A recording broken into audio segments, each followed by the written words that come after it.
This is Killer Innovations, a show about ideas, creativity, and how you can innovate. Welcome to the Innovator's Garage, where you learn to create your next game-changing killer innovation.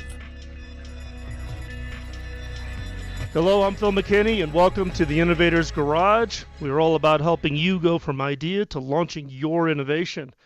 Now, for those longtime listeners of the show, you know that I'm personally passionate around education and how do we encourage kids to really find that creative passion within whatever it is they're working on. And in many cases, we're trying to teach this in college courses, and now you see it with things like FIRST Robotics going into high schools and middle schools. I would argue, though, that creativity in kids needs to be encouraged and nurtured right from the beginning. And I'm also a little bit getting passionate about this because I now have 3 grandkids, and the 4th one's on the way. And I think I'm driving my kids crazy with the toys and things that I purchase for my grandkids along this bent. So today's guest has actually a personal passion for me. I actually got referred to this company specifically from a friend of mine, actually Mark Vericione, who'd been on the show probably about a month ago, who's doing the STEM work, STEMLEAT, an online software service that allows for students who are very advanced in STEM to actually find each other, work together on their projects. And it was through STEMLEAT that I got referred to this company, Modular Toys. Now, Modular Toys has a great history, very interesting from the standpoint of not only what it is they were trying to achieve, but also just the challenges of starting with an idea and a passion and turning that into a real product. But rather than steal that thunder and kind of lay it all out here, I want to introduce you to Vitaly. Vitaly is the founder and CEO of Modular Toys. Modular Toys is actually headquartered in Israel. He's dialed in today to join us for the show, and I wanted to welcome Vitaly. Vitaly, thank you for taking the time. I know it's pretty late there in Israel, but I think you guys have a great story. So, again, welcome to the show. Hi, Phil. Thank you for having me at your show. I hope I'll be able to bring something new to listeners.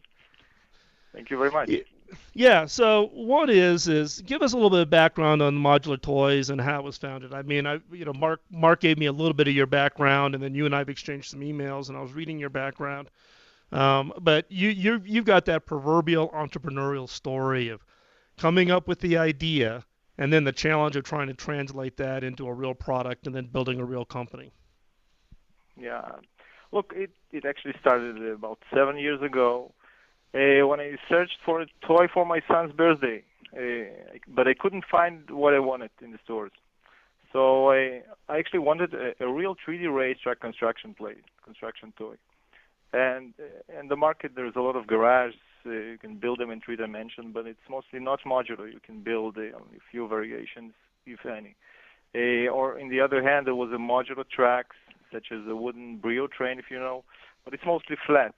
So I couldn't find a toy that combined it together, the modularity and the option to build it in levels in 3 dimensions. So I thought maybe I should do it myself. That's how it started. At the time, I was industrial designer and book illustrator, so I had a good basis in terms of skills to start something. This was the start. So how did you go from basically just having the basic idea to then actually start the process of translating it into real? Because like you said, you're an industrial designer. You come from a visual design, visual graphic kind of background, but now you got to turn this into a real object. What was that process like for you? Actually, it was a long process, and the design was made, and the concept was at first presented to the big companies in the toy business. Fortunately, all of the companies rejected the concept.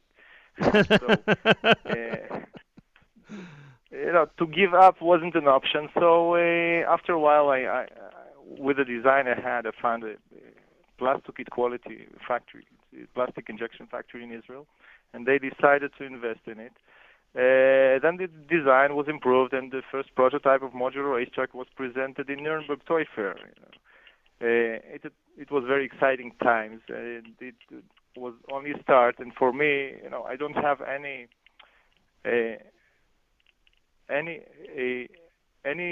ability, anything that from business point of view or marketing point of view. I never learned anything of it. I was just a simple designer or illustrator. So for me, it was really big adventure.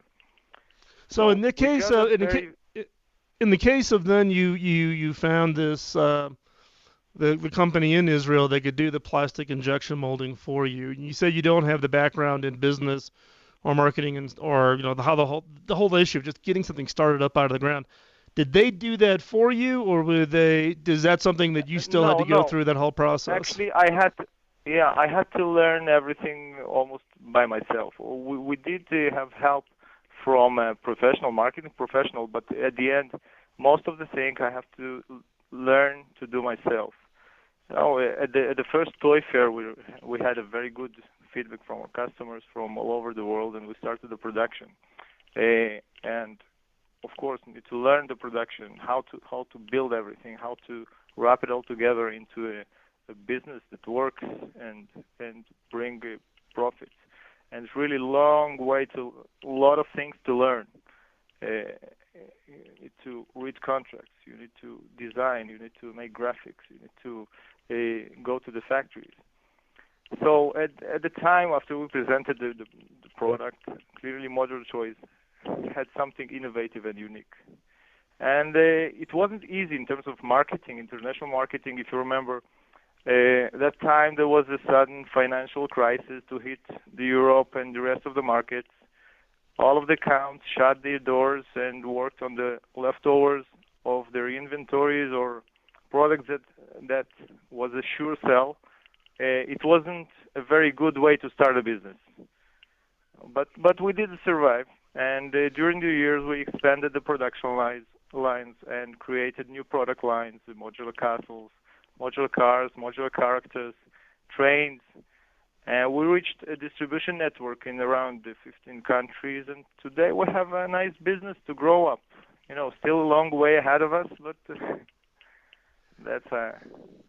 Well, I think the one point I wanted to bring up is I was going to I looked at the timeline from when you started. You started your business right into the teeth of some of the worst economic downturn that the markets have seen.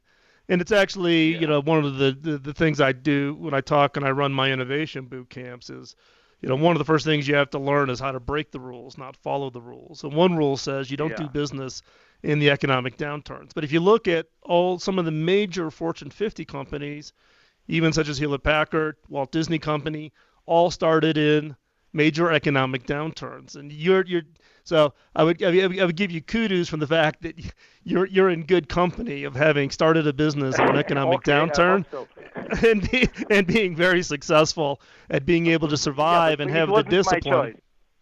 I don't think it's I don't ever think it's anybody's choice to want to start a business in an economic downturn. But one argument is that it actually instills financial discipline and business discipline around the decision-making process, because it is a survival, right? You're constrained by the fact that your customers aren't spending a lot of money, and so therefore you have to be very focused on the value that you're going to deliver in order for them to be willing to depart with a very valuable asset, which is cash. Yeah, definitely. Look, we are in the very tough neighborhood, compete with other construction toy brands like Lego and Knex and a lot of big companies.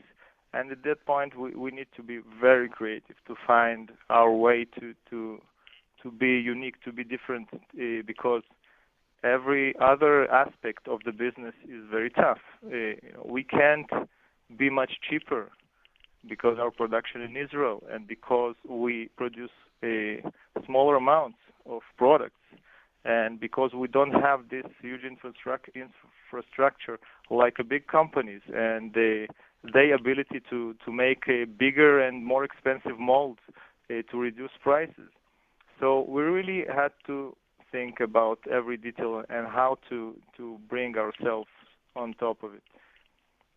Yeah, I think that's a great point. I mean, one of the challenges of any startup, right, is you're especially when you're going into a crowded market, in your case, the toy industry, where you're competing with very big brands with great distribution channels, great reach, from the standpoint of also the brand recognition. So as we come up on the end here, we're going to go to commercial break here real quick. When we come back, Vitaly, what I'd like to talk to you about is really around Israel as a startup region, right? Everybody's familiar with Silicon Valley, different parts of the world. I have some personal experience. I've been on the board of directors for a number of companies headquartered in Tel Aviv, and I've spent a lot of time there. Have a real passion for Israeli startup communities, but your feet on the ground, I want to hear from you what Israel's going through and how the startup community works there. So when we come back, we'll take care of that. Great. If you're listening to the show, as you are, and you want more information, you can text the word innovate to 33444 or visit killerinnovations.com/innovate. You can sign up. We get the newsletter. This is Phil McKinney. When we come back, we'll join in and continue our discussions on Israeli startups. And you're listening to Killer Innovations.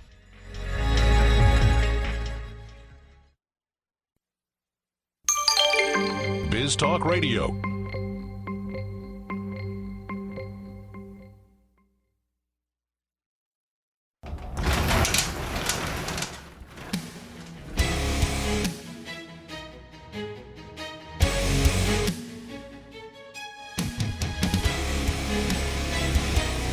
This is Killer Innovations, a show about ideas, creativity, and how you can innovate.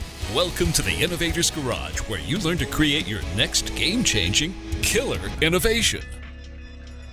Welcome back to Killer Innovations. I'm your host, Phil McKinney. We're going to continue our discussions with Vitaly from Modular Toys. Modular Toys is a toy company that's doing some very interesting work around injection molded plastic 3D toys for kids, really to kind of spark their creativity and spark their innovation. The first segment, we talked about the whole challenges of starting that business from scratch. In this case, this segment, what I really want to talk about, starting off here, spend a few minutes talking about really the startup community in Israel. A lot of people may not be familiar with how robust the startup community really is. So Vitaly, give us a little background on the startup community in Israel and what that environment is like there. Look, actually, you probably know that Israel's second name is a startup nation. Israel is a very small country with approximately 8 million population. It's a very small area of around 20,000 square kilometers. And I gathered some facts, and actually when I did it, I was pretty amazed myself. So I just read the facts to you, and you'll see what we're talking about, something really unique in the world. So we're number one in number of startups per capita. It's one startup per 2,000 people. Israel is number two in absolute numbers of startups. U.S. is the first. So basically, in proportion to its population, definitely Israel has the largest number of startup companies in the world. In absolute numbers, Israel has more startup companies than any other country besides the U.S. I think it's amazing numbers. It is, and it is interesting from the standpoint also of it isn't just that they're starting up businesses, but it's also the success of those businesses. You know, there's been some very large businesses that have started in Israel that have been, they either come to the U.S. To raise capital or they get acquired. But you've got some pretty large businesses. It's not just startups, but startups that have been proven to be very, very successful. Yeah. We're number three in number of companies traded on NASDAQ. It's more than all Europe, India, China, and Japan combined. Israel is the world leader in number of patents per capita, and it's also number one in R&D spending per capita. Israel has more Nobel Prizes per capita than the United States, France, and Germany. It has more laureates in real numbers than India, Spain, and China. Just imagine the comparison. Israeli scientific research institutes are ranked third in the world. It's ranked second in space science. Let's say a few more.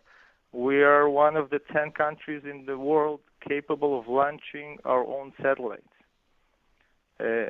Israel has the highest number of museums per capita in the world. Israel has the highest ratio of university degrees to population in the world. 50% of the world leading technology companies have R&D centers in Israel. And look, I really tried to pick a few. Yeah, I think here's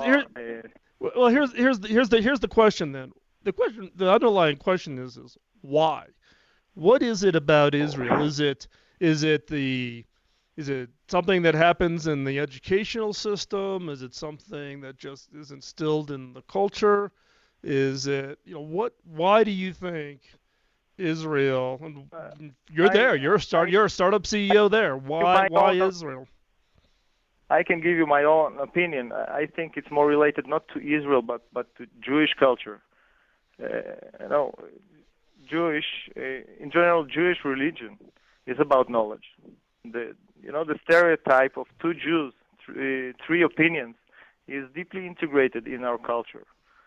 We value analysis and deeper understanding of things. And if we go back to history, after the destruction of the Second Temple, Jews needed to become literate to continue to study and practice Judaism. Literacy is what helped the religion survive and kept us from becoming assimilated into the surrounding cultures. We have always had to try harder to come out on top. I remember myself as a kid. I immigrated to Israel when I was 13 years old. And my parents immigrated because of the anti-Semitism in Russia was raising. And it was, for my parents and for my grandparents, it was very tough to survive. They had to be 10 times better than anyone else to survive, to live. So I think all these years, all these centuries, the Jews was living outside Israel land. That's where it came from. That's what I think.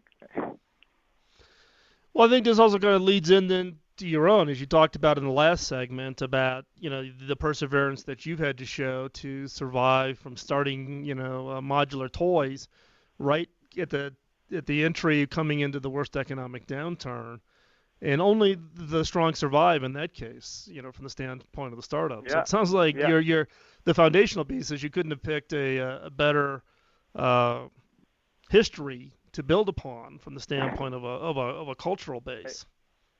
Again, it wasn't my choice to do. But in the end, I love my country, and I have to do my part and say the words about it. In spite of all the crazy stuff you see now and hear about Israel, a lot of lies. Yeah, but people really don't know the truth about how amazing the country is, and I think today it's also the safest country in the world to travel with. Well, I could speak from my own personal experience. I was on the board of directors for 3 companies funded by Evergreen Venture Capital there in Israel, and we'd come to Israel every 6 weeks for board meetings and et cetera. And I was amazed, one, at just the level of creativity and the level of passion and the breadth of technologies. It's not in one single area. In kind of the U.S., you'll find like pockets because of some corner technology that's available there. Yeah. Plus, the one thing I did learn with all my time in Israel was how many of the startups and how many of the Israeli venture capitalists have some connection, though, to Israeli military, which is the same really here in the U.S. when you think about the internet starting from DARPA-funded research and the military spin-off works coming out of the military. So I've always been impressed with that ability to spin off the technologies. We got to take another quick commercial break here, so we're gonna step out for a break. But when we come back, Vitaly, if you're up to it, I'm going to ask you to come back with a couple of pieces of advice for entrepreneurs from the standpoint of what you learned going through that. But before we even get into that, as soon as we come back, I want to talk a little bit about creativity in kids. Because I think when you look at your passion for what you started the toy business with, that's really to spark that. So stay tuned. Don't go anywhere. We will be right back. I'm Phil McKinney. This is Killer Innovations on the BizTalk Radio Network.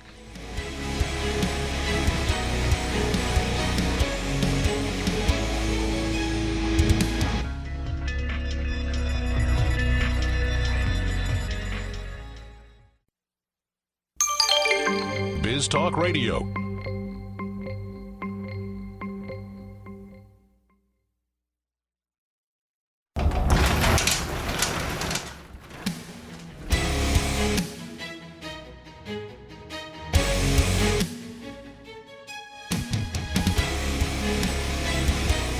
This is Killer Innovations, a show about ideas, creativity, and how you can innovate.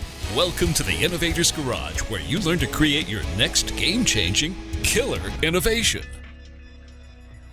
Welcome back to Killer Innovations. I'm your host, Phil McKinney. We're picking up in the third segment, talking with Vitaly, the founding and CEO of Modular Toys. Vitaly, before we though start into talking about really the advice for entrepreneurs, which is a key element of our show every week, I do want to just spend a few minutes talking about your thoughts on sparking creativity in our kids. It's one of my passion areas. You started Modular Toys basically to meet what you felt something that you wanted to have for your kid. So talk a little bit about your thoughts on how to spark creativity in our kids today. Look, I'm not an educator, only for my kids. But I think the basis, the starting point of creativity is really boredom. Recently I bumped into a nice study by Karen Gasper. It says boredom operates in a unique way. At some point it creates a feeling of an excitement, and its result makes you want to approach something that is more meaningful or interesting. It encourages people to explore because you feel that your current situation is lacking. So it's kind of a push to seek out something new. I think it's really, if you think about it, it's really there. The boredom, it's something where the creativity starts.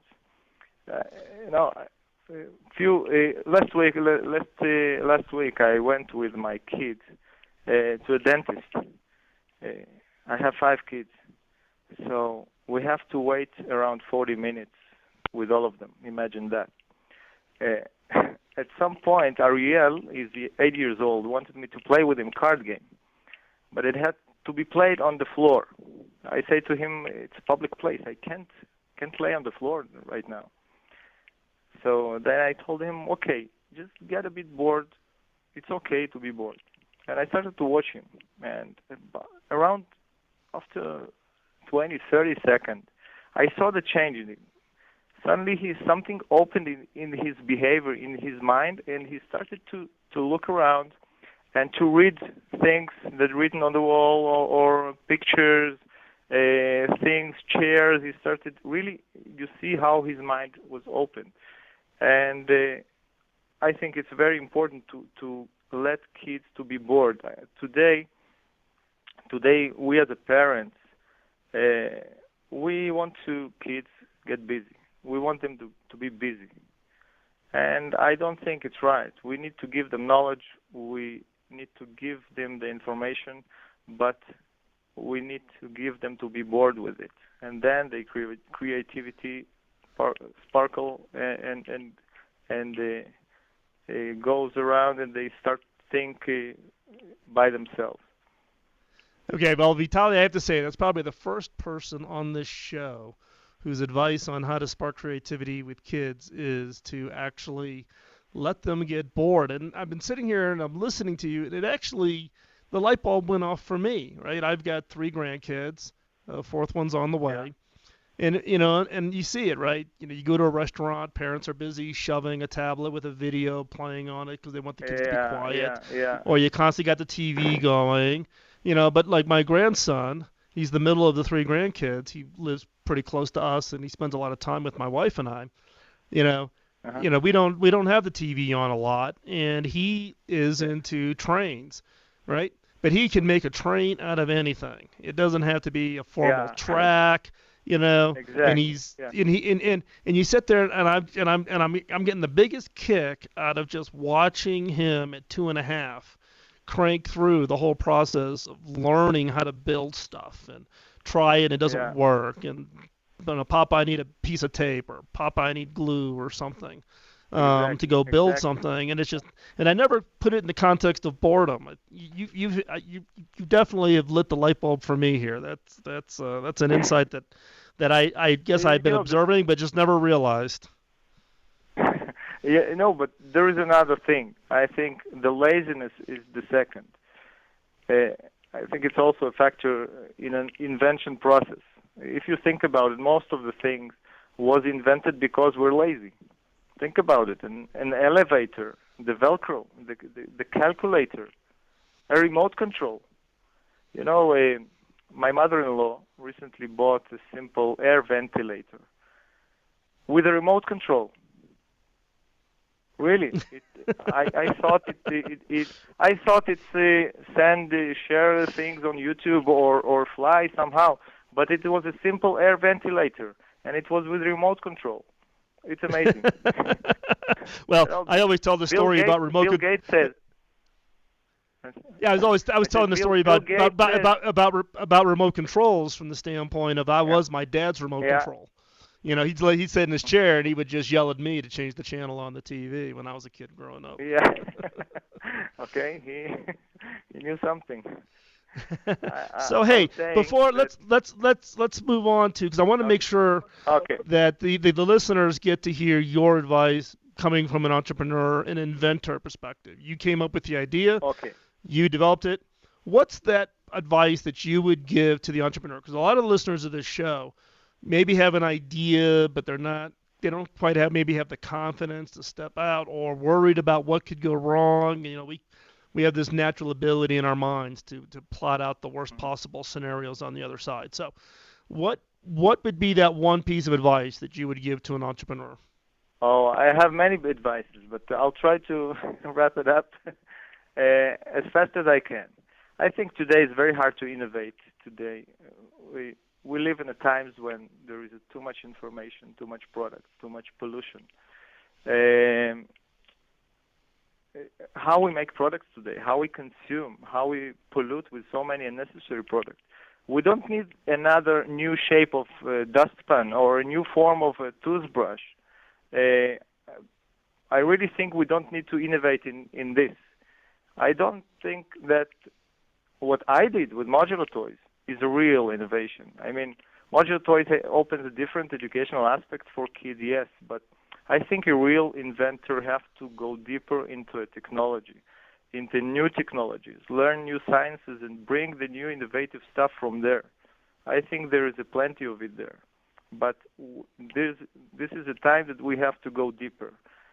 And now here are my tips.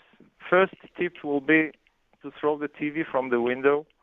I think it's very important because it wastes so much time in our life, and someone who wants to do something with his life should do it. I think the second one is to find a good partner, but it's obvious. Learn all aspects of your business and don't count on the professionals. Yes, learn from them, but don't count on them, because at the end you need to do most of the things by yourself. Of course, work and believe. It sounds obvious, but again, 99% of your success is in it. And don't listen to anyone, because most of the people will tell you you can't do it.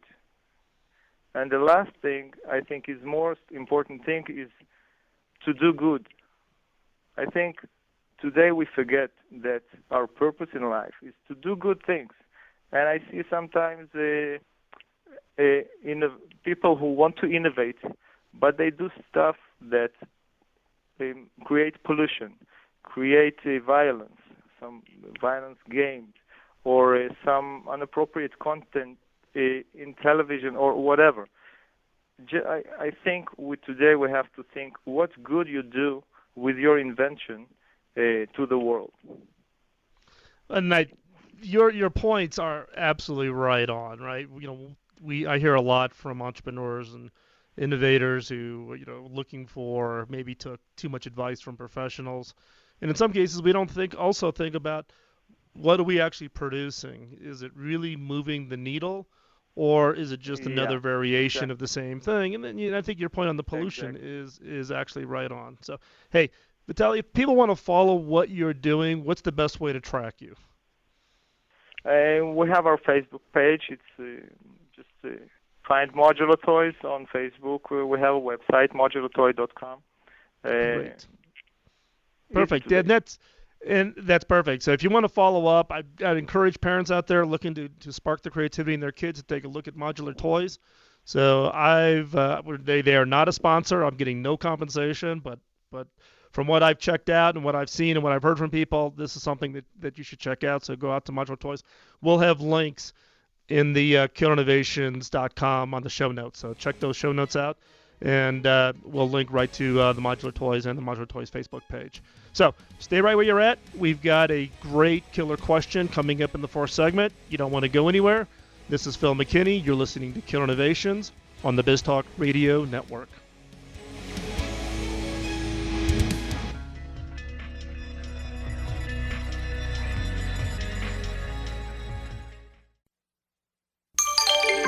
BizTalk Radio.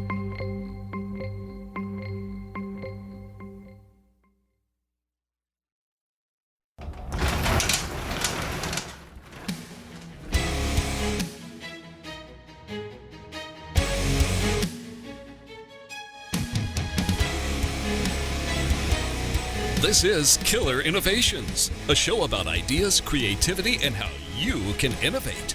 Welcome to the Innovator's Garage, where you learn to create your next game-changing killer innovation. So are you ready to exercise your creative muscle? So what is this week's killer question? This week's question is, what would happen if I realigned my industry relationships? That includes your partners, your suppliers, everybody that you have to partner with. What would happen if I realigned my industry relationships? Now, odds are that you and your competitors are already competing in two distinct ways. The obvious battle is the one to win customers from each other. The less obvious, but equally important one, is the battle for resources required to produce your product. Now, in previous shows, I touched on the concept of these unexpected jolts and disruptions that may cause you not to be able to respond. Some of them may not even be destructive, but they could be opportunities for savvy companies to make bold moves and basically take over the competition if you're prepared. Now, one way to prepare for jolts is to assess your relationship with key suppliers and figure out if any of those relationships are strong enough to survive the unexpected event. You want to look at suppliers who are critical to your business and ask yourself if you are a priority for them. Now, if an unexpected circumstance suddenly caused their output to be slashed, would you still get shipments, or would you be waiting until that disruption was over? Now, let's look back to the tsunami that hit Japan in early 2011. It was just a huge disaster. The loss of human lives, but also in the fact that the impact that it had on the Japanese tech industry.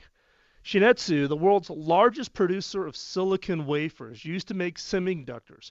And they made the wafers for all the basic semiconductors that you see in every device we have. Everything from your refrigerator to your dishwasher to your mobile phone to your computer, your tablet, your television set. These guys were the top producers for the silicon wafers. So all the semiconductor companies bought wafers from them. And guess what? They were hit directly by the tsunami. And they went offline for months. Their production actually went to zero. Now, granted, they were still able to ship wafers from other factories, but the company's overall productivity was disrupted. Now, think of a key component supplier for your own business. If they went offline for months or even a year, what would you do? Would you still be important to them? Or would your orders be sidelined for months or even years till that supplier was back to 100%? Now, in the aftermath of the tsunami, companies that relied on components from that region rushed to secure commitments from key partners in their value chain. Companies that had purely buy-sell relationships found themselves struggling to secure key components. Those that had thought ahead and developed a deeper, more strategic relationship with key partners in that ecosystem were able to get their components and continue to serve their customers. And I can tell you from the standpoint of my previous life at HP, we ran into this in 2011 when the tsunami hit. It turned out that in the case of one key component, there was a requirement for a little spring. And it turned out that the only manufacturer for the spring was a factory right in the tsunami. And nobody else made that specific spring. This is a natural byproduct effect of optimization. Companies who compete in those low-end components optimize on price and efficiency and basically wipe out any of the other competitors, and pretty soon you can find yourself down to having a single supplier. Or you go in with the attitude that you're buying purely on price, and you don't think about the value of that partnership over time. So I can tell you in this case, for that one little spring, you put $120 billion HP in a huge amount of turmoil and a huge amount of struggle trying to find an alternative supplier for this one little spring that went into a little drive mechanism that went into every laptop that HP sold. That's 40 million devices a year.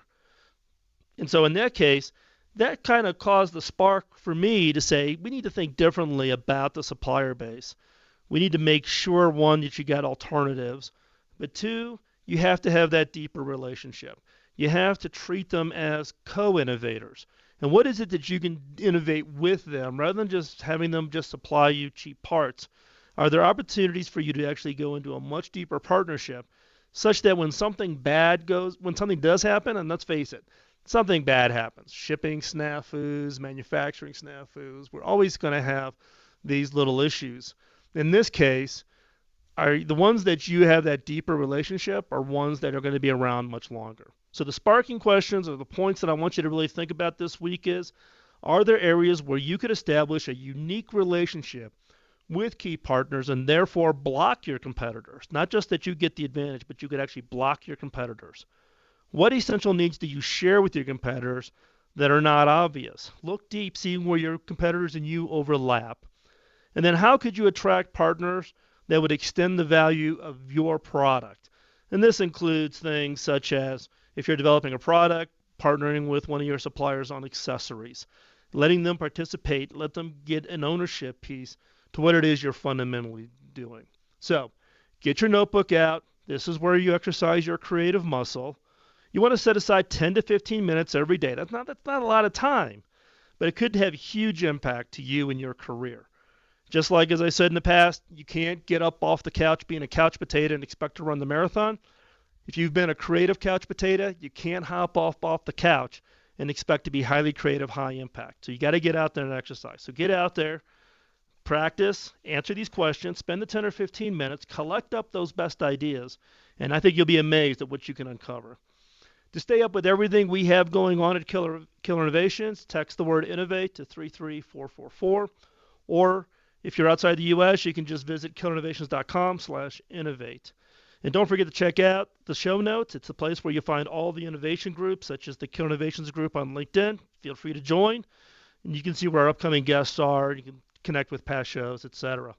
Also, don't miss out on the great shows over on BizTalk Radio Network. Visit biztalkradio.com. And while you're there, grab the mobile app, and you can listen to the Killer Innovations live. And you can also text me. So feel free to text me while we're doing the show live, and we'll try to answer those questions. And also, if you're an innovator and you have a story, or you think you know of an innovator that has a great story that others should hear, drop me a note at phil@killerinnovations.com. In this case, today's show with Modular Toys, the first 3 segments, that came from a listener, and actually came from a listener who turned into a guest who then recommended another guest. So if you've got someone out there with a great story, drop me a note. Love to hear about it. Today's show was engineered by Brannon, who always has that tough job of keeping me on track. I'm Phil McKinney, and don't let your innovation critics get you down. Keep on innovating. We'll talk with you next week. Bye-bye.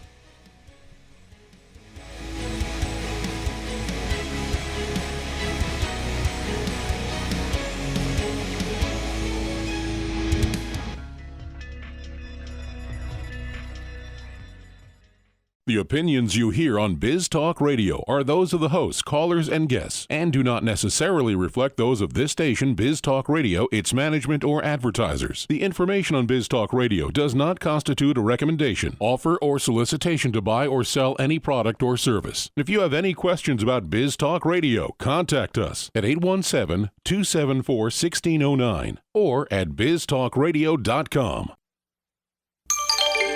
Biz Talk Radio.